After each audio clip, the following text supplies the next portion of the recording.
कोकणातील आंबा काजू उत्पादकांचं जे प्रचंड प्रमाणावरती नुकसान झालं या संदर्भात माननीय मुख्यमंत्री महोदयांनी विधानसभेचं अधिवेशन असतानाच एक बैठक बोलवली होती।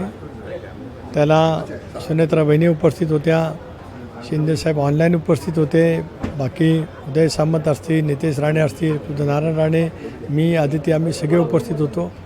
त्यावेळेलाच डॉक्टर बाळासाहेब सावंत कृषी विद्यापीठाच्या कुलगुरूंनी 90% आंबा आणि काजूचं नुकसान झालेलं असा अहवाल राज्य सरकारला सादर केला।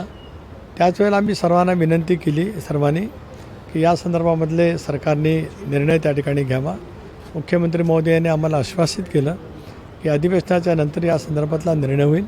त्यावेळेला एक भूमिका मी प्रकर्षाने मांडली की ज्या अर्थी कृषी विद्यापीठाने अहवाल सादर केला की 90% पीक गेलं आहे, याचा अर्थ सरसकट पीक गेलं आहे, त्यामुळे कुठल्याही शेतकऱ्यांच्या आंबा बागांची पंचनामा करण्याची आवश्यकता नाही। 7/12मध्ये ज्या ज्या ठिकाणी आंबाची लागवड आहे त्या सर्वांनाच पंचनामा न करता सरसकट मदत व्हावी, जसे निसर्ग चक्रीवादळामुळे झाली। तोही मुद्दा मुख्यमंत्री महोदयांनी मान्य केला। तदनंतर 22,000 रुपये प्रति हेक्टरी ही मदत त्या ठिकाणी घोषित झाली। खरं आहे की काही आज वेगवेगळ्या शेतकरी संघटना, आंबा काजू उत्पादक शेतकरी या संदर्भामध्ये अधिक वाढीव राज्य सरकारने मदत करावी अशी मागणी करतायत। कोकणातला ते एक लोकसभा सदस्य या नात्याने, कोकणातला आंबा उत्पादक शेतकरी या नात्याने माझी सरकारकडे मागणी आहे की यावेळेचं झालेलं अपरिमित नुकसान हे लक्षामध्ये घेता शक्य होईल तेवढं अधिकाधिक नुकसान भरपाई किंवा मदत करण्याचा प्रयत्न, नुकसान भरपाई आपण त्याला म्हणू शकत नाही, पण मदत करण्याचा विचार राज्याचे लोकप्रिय मुख्यमंत्री देवेंद्रजी, उपमुख्यमंत्री एकनाथराव शिंदेसाहेब आणि सुनेत्रा वहिनीच्या नेतृत्वाखालच्या सरकारने घ्यावा अशी माझीसुद्धा ठामपणाने त्या ठिकाणी मागणी आहे। धन्यवाद।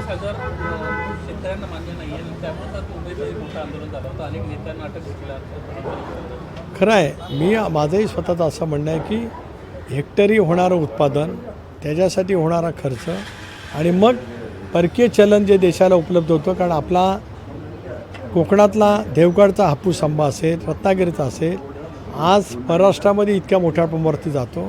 अशा वेळेला त्याच्यातून मिळणारं परकीय चलन हे देशाच्या आर्थिक GDPमधला एक महत्त्वाचा घटक असल्यामुळे अपवादात्मकरित्या यावर्षी पहिल्यांदाच आंबा उत्पादक आणि काजू उत्पादक शेतकऱ्यांना मदत मिळणार असल्यामुळे सरकारने मदतीचा जी रक्कम घोषित केलेली आहे त्याच्यामध्ये अधिक वाढ करावी अशी माझीसुद्धा त्या ठिकाणी मागणी आहे। धन्यवाद। मी या विषयावरती आपली चर्चा झालेली आहे, त्यामुळे निलेश या विषयावरती मी बोलणार नाही। आपण मला सांगितलं की आपण काजू आणि आंबा या प्रश्नावरती बोलणार आहोत। राजकीय ज्या वेळेला बोलायचं ते नक्की मी बोलेन। माझा गेला 42 वर्षाचा राजकीय प्रवास हा खूप मोठा आहे। आज पक्ष दादांच्या निधनाच्या नंतर आम्हाला मजबूत करायचं आहे। अशा वेळेला बहिणी, पक्षाचे प्रमुख नेते एकत्रितपणे बसून आम्ही त्याच्यातला मार्ग काढू। आमचं धोरण NDAमधलं आहे, NDA आम्हाला मजबूत करायचे आहे। राष्ट्रवादी काँग्रेस पक्ष अधिक मजबूत करायचा आहे, त्यामुळे प्रफुल्लभाई असतील, मुश्रीफ साहेब असतील, धनंजय असतील, दिलीप वळसे पाटील असतील, भुजबळ साहेब असतील, सगळेजण आम्ही एकत्रितपणे बसू। अनेक वेळेला वेगवेगळ्या पक्षात राजकीय काही घटना घडत असतात, पेच प्रसंग निर्माण होतात, चर्चेतून त्याच्यातला मार्ग निघत असतो। आमच्या सर्वांचं उद्दिष्ट एक आहे, त्या उद्दिष्टाची वाटचाल करण्यासाठी आम्ही सगळेजण एकत्रितपणाने बसू, लवकरच बसू। धन्यवाद।